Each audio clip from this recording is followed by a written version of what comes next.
Hello, welcome to the Jinko project. I'm Dominique Wallace. I'm Caroline Doran. And we're delighted today to introduce Dominique Sirois. Dominique, thank you for your time. Just to jump straight in, could you perhaps tell us in your own words who you are? I'm an artist from Montreal, Canada, and I work since 5 or 6 years as a professional artist. I exhibit my work mainly in Montreal, but a bit also in Europe and in Asia a little bit. I work mainly in sculpture, installation, sound, and performance also. Okay, great, thank you very much. Of course, you're here exhibiting Telefossils, which is a project you've done in collaboration with Gregory Chatonsky. Can you tell us a bit about how you guys met in the first place? We met, Gregory is a French artist from Paris, and he moved to Montreal, I think in 2004 or 5. And then he was teaching at the university there, so we met in the context of the university. And so it's been 2 years that we met a little bit more. And what happened is that Gregory had this idea of a project, Telefossils, and he was imagining sculptures in the project. So that's what, and I've been working in sculpture with some topic as archaeology. So that's why he was interested in my work, and he thought we could do a collaboration for the Telefossils exhibition. Sure, so he had you in mind, he just gave you a phone call when he was thinking about sculptures. Yeah, totally, yeah. I need to use you. Okay, so why in particular did the exhibition premiere in Taipei? What was it about Taipei that attracted you to come? I think what happened is that 1 year ago, last December, Gregory came to Taipei. It was an exhibition that was organized by Shuling Sheng, who is one of the curators of the project. And so there was this exhibition where Gregory was invited. And when he was there, he thought, oh, I have to see what would be possible in Taipei. Maybe if I could, just to see the possible opportunities there. And he asked Shuling, I would like to maybe meet the people of the MoCA. And she said, oh, I think it will be very difficult. They're quite busy and everything. But he said, no, I really want to meet them. And then he achieved an appointment with them. And so I think they were really interested by this type of work, more numerical art and interactive art, things like this. I think the MoCA likes this type of project. So, and 1 year later, we are here. Gregory has his solo exhibition in Taipei at the MoCA, and the main project of the exhibition, Telefossils, is in collaboration with Christophe Charles, a musician that is based in Tokyo, and with myself also. Excellent, thank you very much. What's Telefossils mainly about? Telefossils is about imagining a world without human beings. It's a kind of an abstract idea, but it's a bit linked to we look at the state of the world right now, the economical crisis, ecological crisis. That has to do with it, but it's not the main idea of the project. It's not like an alarmist project. It's more about just imagining a kind of a decentralize ourselves, like imagining like a world without us, maybe in the far future.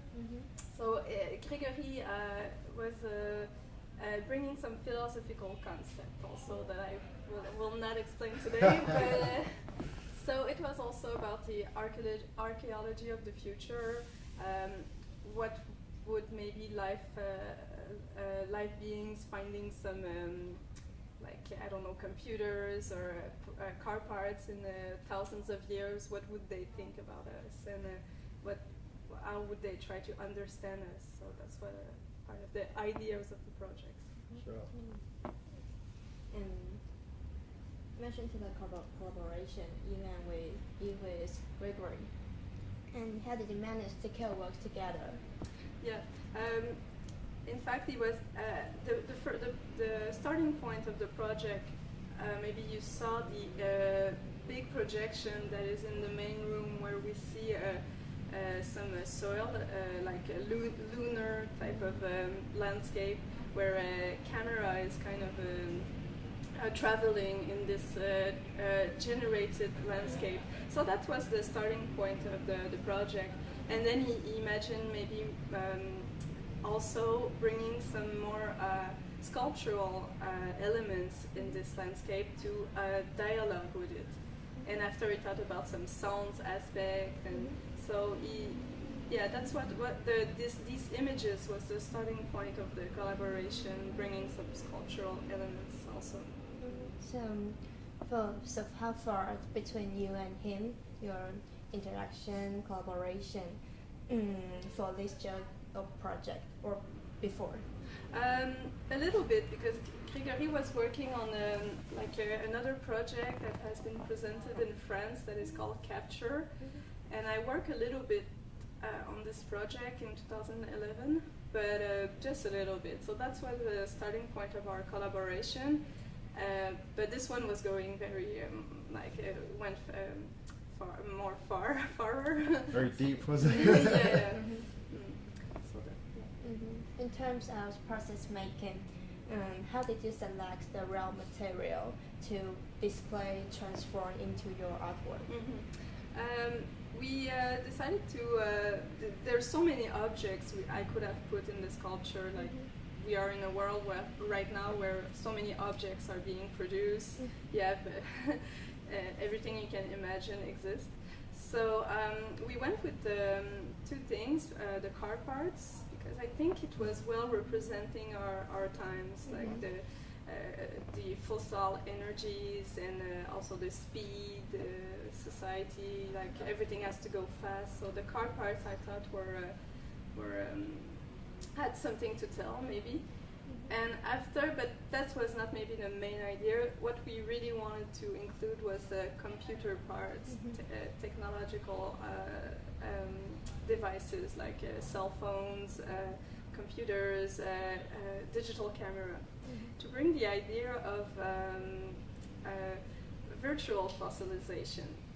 You can imagine like if beings would found these objects in thousands of years, could they read the memories of the computers, like the hard drives or the images on the camera? So it was the idea of speculating into a virtual archaeology or virtual fossils, because right now we are in a world where like everyday people are leaving some traces of their lives on hard drives, just like Facebook. It's really new, because thousands of years ago you would have no idea of what normal people were really doing, what they were thinking, the type of lives they have. So these hard drives give us very precise traces of the everyday people. Absolutely. Dominique, I wanted to ask you, being Canadian, of course, you have a Western mindset, maybe you see the world from the Western eye. I sense maybe resentment is too strong a word, but maybe something along those lines towards man and the direction they're going in. I just wondered, your time in Taipei and in the East, has that altered your perception of humankind at all?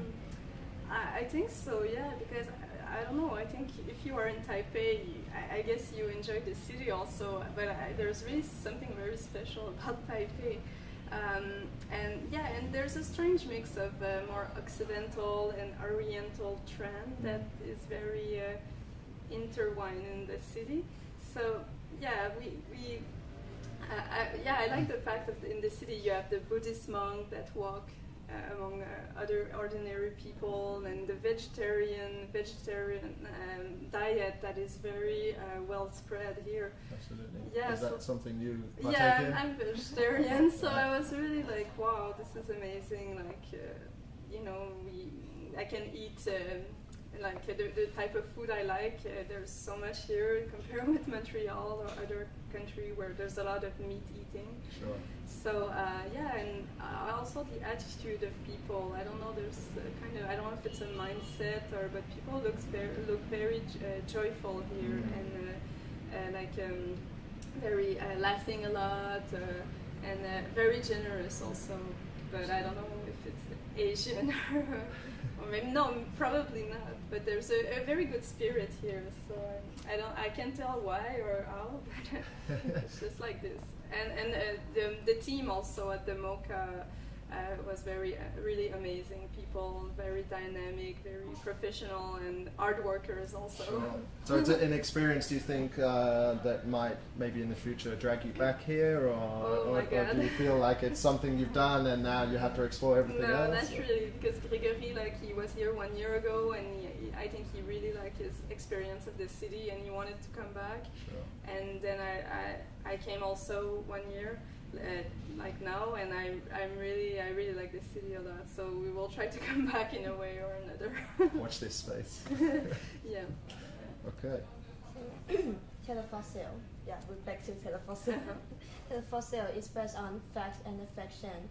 So the facts are the sign that telling us the world, the planet is on a destruction trend, and the fiction part is your projection and after the chaos as the fossilized world. Which part do you prefer? You're more interesting to you, the fact or the fiction? It would be hard to tell, but I think the project it's mainly fiction, but it's true that it's based on fact. But the more catastrophic or alarmist elements, we don't want to put them too much forward, because there's so many projects maybe that deals with a critique of the present state and also no, I think what we really try to achieve is just to create some kind of a atmosphere or ambience that people could walk in, and with the sounds and the lights, and not to be so negative or anything, just to imagine a world without us. So, yeah.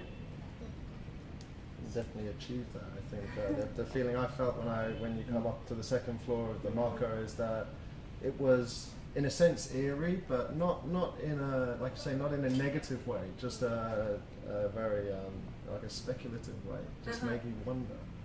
Yeah, exactly. That's what we want, that people just think and integrate themselves, not to present some definitive answers to anything. Okay. So you just mentioned about computers, digitals, and using computers in our daily objects. Is it a real intention to talk about consumerism? Yeah, also because this was part of maybe the reflection of the project, like the obsolescence. I don't know how to translate it, but yeah, you can. Obsoleteness, I think. Obsoleteness, the fact that objects are created and they became out of fashion so quickly. So this very rapid state of creating product and throwing them away was part of the reflection also. That was one thing, and it's all related. I think the objects we put and the fact that they disappear so quickly, and also the present tense is so quickly evacuated. Like it has no time to really end, and it has already disappeared. Like all the trends, the fashion trends, they go so quickly. So there's a reflection on time. Finally, in the project, the present, the past. What we created looks very old. At the same time, it could be very far in the future, and the present that has disappeared so quickly. Is that an element also of the capture project? The sort of the idea that it would be nice to create something that where the supply completely outruns demand, in contrast to what we see today, where demand is so high, like you say, things come and the next minute they're gone. For example, the iPhone You Yeah. see, every 6 months we're seeing a new model. Exactly. Yeah, a little bit, because the capture project had to do with all this, the fact that all the culture has become internet-based, all the YouTube, all this kind of generative, and well, maybe I won't speak too much about capture because I don't. Sure. It's not my own project, but yeah, you could see some link with it, I guess. Okay. Yeah. So maybe keeping on the idea of technology, I wondered, something that was making me think after I left the exhibition was the kind of the oxymoron of a hint of, again, maybe resentment is too strong, but against technology, but in this exhibition in particular, maybe more so with Gregory's work, as definitely heavily relies on technology with modern art. So was that purposeful sort of contradiction there, or? Yeah, you mean there's a kind of a critique of technology, but at the same time it's very present. Absolutely. I think I don't know. I think Gregory as maybe other type of new media artists really works with like the internet for what it is. Like his hard drive. Like one of the project is he was using a hard drive for memorizing some like a project on which he was working, and then the hard drive just broke. and he lost 2 months of work. Wow. So he was really depressed when it happened. So he wanted to give another life to this hard drive, because hard drives before breaking they make a noise, so you know something is going wrong. So he created this piece called Our Memory, where the sound of the hard drive is transmitted into numbers. Okay. Where the scale of the numbers will find an image on Flickr.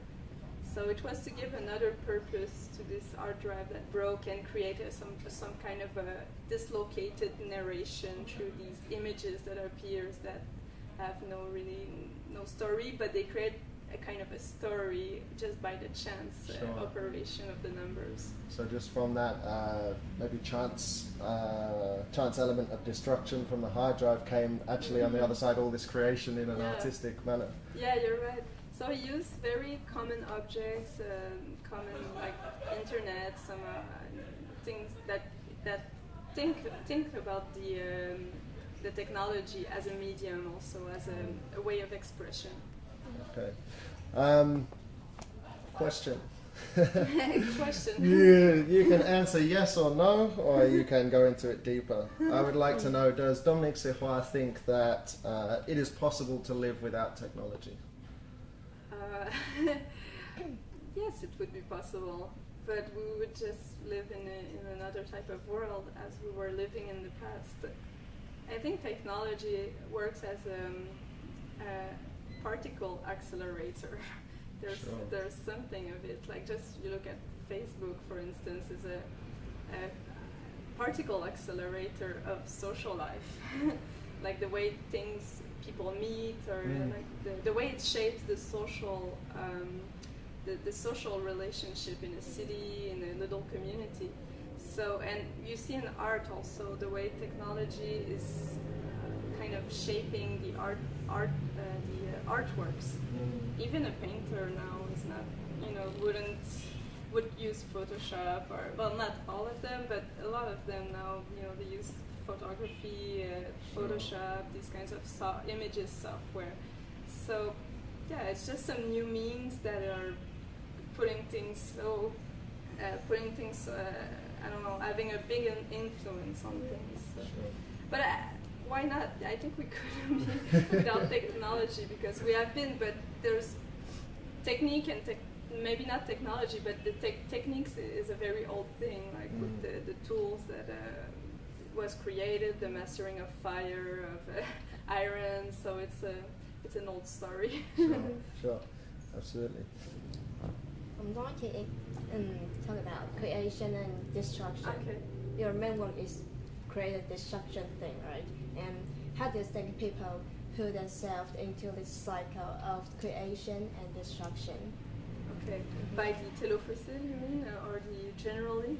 Generally, maybe you want to talk. No, but it's an interesting problematic of creation and destruction. It's very interesting. So, what can I say about it now? Yeah, well, I think what I could say is that I think me personally, it's true that I was attracted by the rune. How do we say rune? Like the well, I'm sorry, what's the English name for it? That's okay. No, if you describe it, I might be able yeah, to. you mean, I know, like just old monuments that are being destroyed by time. Okay, sure. Yeah, I mean, like the artworks of Pompeii, for example, like the fresco. The ruins? The ruins? Ruins. Sorry, Yeah. I was not pronouncing no it problem. well. So, yeah, I was fascinated with ruins Sure. since a while. And so, like in 2011, I had a solo exhibition in a space, and it was not a specific project, but just I had to present something new. So I decided to work on the ruins because I really like this kind of aesthetic, if you want, of something that has passed through time, has been destroyed, and there's really a fascination with this passage of time on objects, the alteration, everything. So I did this project that was called Globalized Archaeology, where I was using some, in Canada we have a lot of stores that are $1 stores, where things... Oh, $1 stores? Yeah, it's $1 stores, Okay. so it's often some very cheap objects that were made in China, yes. And these are so cheap that they have no real value. They will just disappear so quickly because they were made in very cheap way. So I was through this project. I was using these little objects that I found at these types of stores and assemble them, and then making them looking as if they were very old, as if we were discovered them in 2,000 years or something like this. And the fact of using this ruin effect was a way to criticize, in a way, some aspects of our economical system, like the low salary, also the very cheap products that won't last very long, or just made so you buy them quickly and you throw them away quickly. So I was the ruin was a way to criticize our present, in a way, to wish its destruction, in a way. So and Gregory also is also really interested by the destruction in his work, and that's what maybe this question was the main question of the exhibition. And through his personal work, he tried to put some pieces that were dealing with this topic, and the telefossil also has to do with destruction a lot. So you think the main purpose is destruction? We create to destruct. Create is only the process. Yeah, this is just cycles of things come to life, and then they die, and then they enter into a destruction process till they die. So it's all about cycles, I guess. Because we were giving a lecture on Sunday, and one of the participants was asking us if we were afraid about the fact that there will be an end of the world, an end of the humanity and everything, and we kind of say not that much, because in a way it's a cycle. It's just cycle of life and death, and it's a universal thing, I think. Absolutely. So you genuinely believe that there will come a time where man ceases to exist, or is it just an artistic what-if concept? It's more an artistic concept. It's more to imagine a world without us that is decentralized from our own point of view, in a way. And well, it goes further into philosophical concept that I wouldn't. It's called the speculative realisme speculatif, with a new current of philosophy that it came about like in France, and is very popular in America also. but I don't know much about it. I think Grégory read a lot about this type of realisme spéculatif to build to give an architecture to the project. Sure. In a way. I did have a few philosophical questions if we can get hold of Grégory at some point, but we'll see. Yeah. Maybe by email also he would be more available. I don't know. Sure. Like, maybe a bit after the exhibition. Oh, we appreciate it's a very busy time right now for you guys. Okay, so excellent. So just in terms of, we've spoken about you as an artist, we've spoken about the Telefossil project and maybe some issues, social issues that raises. Just kind of bring it full circle and come back to you. What's next for you from here? You say you're leaving Taipei this week. What's the future? Yeah. We'll return to Montreal, rest a little bit. But after, we have in fact I'm having a residency in Glasgow, in the UK. So I'll be going there for 3 months this spring. And Grégory will come with me. He has to finish his PhD. So it will be a very good occasion to try to get a hold of this. And for myself, I'll be working on a project on alarms. I've been working on alarm sounds since maybe 5 years, and so I'll be working on a sound installation using siren sounds found in different genres of music, like rap music, concrete music, rock music, to create a sort of a cartography of alarm sounds, but also questioning some aspects of the society, of the work, the leisure also, and and also I'll be doing also a remake of performance that was created in 1918 in Russia at the port of Baku, where Mayakovsky and Gastev did a siren concert back then, and it's not really documented. I'll try to create a very humble remake of it also there. Sounds incredible. Okay. All right, I say we might play a quick game towards the end of the interview. It's very simple. I'm sure you've played it before. It's called the word association game. So I will say one word. I just want you to tell me in one word the first thing that comes into your head. Okay. If it's a blank, no problem. Just say pass. We'll move on to the next one. Okay. We're at the moment, we'd like to call it 1 minute wonder, so just 60 seconds. Okay, so I just give one word. I'll say one word to you, you say one word back to me. The first thing that comes into your head. Okay. If it's a blank, just say pass. Okay, here we go. Earth. Soil. Life. Death. Man. Woman. Banana. Fruit. Computer. Technology. Zombie. Romero. Ice cream. Vanilla. Art. Mondrian. Taipei.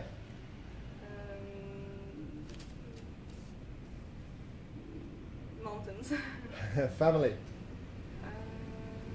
A hand. Identity. Tough In one. this Money. game, I'm sorry. Dollar sign. Sure. Heaven.